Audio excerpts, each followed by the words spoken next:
তো 31 দিন অলরেডি অপেক্ষা করেই আছি। আজকে রাতেও অপেক্ষা করছি।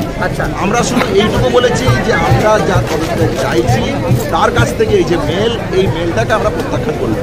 কিন্তু আমরা তো এটা বলিনি যে আলোচনার রাস্তা সমস্ত রাস্তা বন্ধ হয়ে গেছে, তাহলে আলোচনার রাস্তা এখনো খোলা আছে।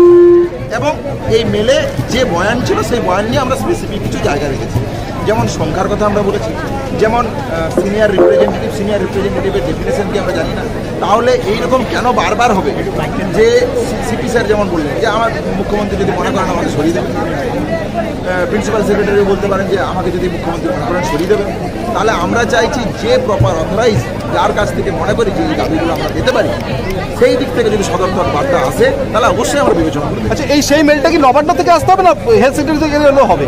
আমার মনে হয় যে পারবে, আমাদের যে 4 দফা দাবি আমার মনে হয় সবাই এখন জানে, সারা বাংলা জানে, তাহলে যে এই 4 দফা দাবি নিয়ে অ্যাপ্রোপ্রিয়েট অথরিটি বলে মনে হয় তার কাছ থেকে গেলেও। আর তোমরা যেটা বললে সেটাই মেলে উত্তর আকারে দেবে? হ্যাঁ, অবশ্যই উত্তর যা আকারে দেবো সেটা আপনাদেরকে জানিয়ে দেবো। এখন অবস্থান চলছে তোমাদের এখানে? আমরা মেলের উত্তর দিয়ে আপনাদের জানিয়ে দেবো। এখন